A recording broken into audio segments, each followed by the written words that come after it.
നമസ്കാരം. ശബരിമലയിൽ സ്വർണ്ണക്കൊള്ളയേക്കാൾ ഞെട്ടിക്കുന്ന, അമ്പരപ്പിക്കുന്ന കൊള്ളയാണ് വഴിപാട് കാണിക്ക വഞ്ചി ഇനത്തിൽ നടത്തിയ തട്ടിപ്പിലുണ്ടായിരിക്കുന്നത് എന്നുള്ള ഞെട്ടിക്കുന്ന വാർത്ത തന്നെയാണ് പുറത്തു വരുന്നത്. ശബരിമല സ്വർണ്ണക്കൊള്ള വിവാദത്തിൽ ഉണ്ടായിരിക്കുന്ന കോടികളുടെ നഷ്ടമാണ് എന്നുണ്ടെങ്കിൽ, ഇപ്പോൾ ശബരിമലയുടെ കാണിക്ക വഞ്ചി വഴിപാട് ഇനങ്ങളിൽ നടന്നിരിക്കുന്ന തട്ടിപ്പ് പരിശോധിക്കുമ്പോൾ കോടാനുകോടികളുടെ തട്ടിപ്പ് നടന്നിരിക്കുന്നു എന്നാണ് ഇഡിയുടെ നിരീക്ഷണത്തിൽ വെളിവായ ചില വസ്തുതകൾ.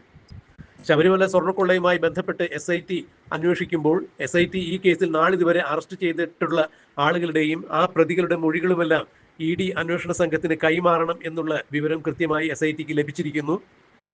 ഈ മൊഴികൾ EDക്ക് കൈമാറുമ്പോൾ നേരത്തെ ED കണ്ടെത്തിയ ചില വിവരങ്ങളുമായി ഒത്തുനോക്കുമ്പോഴായിരിക്കും പിന്നീട് ഇതിൽ വരുന്ന പൊരുത്തക്കേടുകൾ അനുസരിച്ച് അന്വേഷണം മുന്നോട്ട് പോകുക.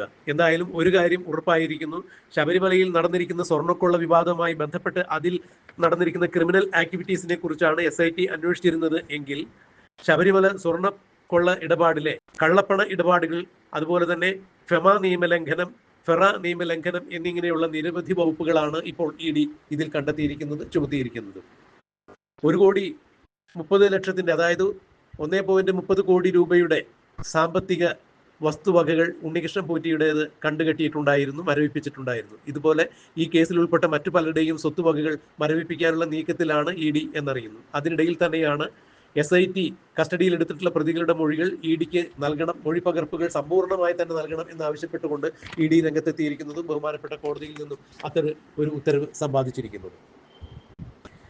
2019 മുതൽ 2025 മുതൽ നടന്നിരിക്കുന്ന സ്വർണ്ണക്കൊള്ള തട്ടിപ്പാണ് SIT അന്വേഷിക്കുന്നതെങ്കിൽ, ഏതാണ്ട് 1998 മുതൽ ശബരിമലയിൽ നടന്നിരിക്കുന്ന കാണിക്ക വഞ്ചിയിൽ വന്നിരിക്കുന്ന വഴിപാടുകളുടെയും കാണിക്ക വഞ്ചിയിൽ വന്നിരിക്കുന്ന ഭണ്ഡാര നടവരവിന്റെയും എല്ലാം ക്രമാതീതമായ തട്ടിപ്പുകളെ കുറിച്ച് തന്നെയാണ് ED അന്വേഷിക്കുന്നത് എന്നറിയുമ്പോൾ, ശബരിമലയിലെ അമ്പലം വിഴുങ്ങികൾ അക്ഷരാർത്ഥത്തിൽ വെട്ടിലാവുന്ന കാഴ്ചയാണ് കാണാൻ കഴിയുന്നത്.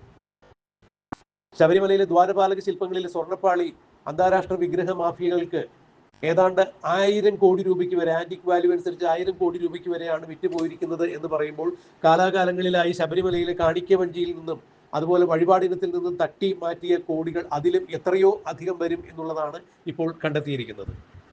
മുൻപ് ശബരിമല ദേവസ്വത്തിൽ ഒരു ഉയർന്ന ഉദ്യോഗസ്ഥൻ വെളിപ്പെടുത്തിയ കാര്യങ്ങൾ മാധ്യമങ്ങളിലൂടെ കണ്ടറിഞ്ഞിട്ടുണ്ടായിരുന്നു.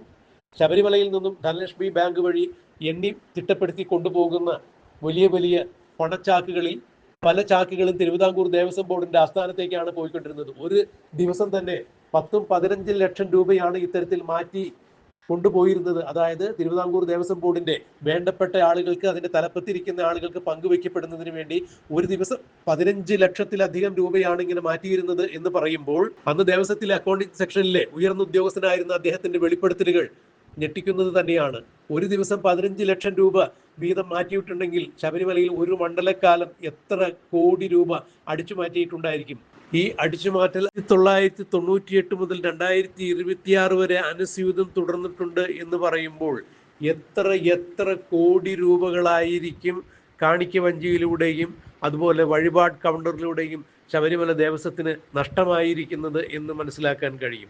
ഇതേക്കുറിച്ച് തന്നെയാണ് ED ഇപ്പോൾ അന്വേഷണം നടത്തുന്നത് എന്ന് പറയുമ്പോൾ, ശബരിമല സ്വർണ്ണക്കൊള്ളയുമായി ബന്ധപ്പെട്ട് കള്ളപ്പണ ഇടപാട് നടന്നിരിക്കുന്നു. ആ കള്ളപ്പണ ഇടപാടുകൾ അന്വേഷിക്കുന്നതിന് വേണ്ടി എത്തിയ ED ഇപ്പോൾ വിവിധ തലങ്ങളിലേക്ക് അന്വേഷണം വ്യാപിപ്പിച്ചിരിക്കുന്നു.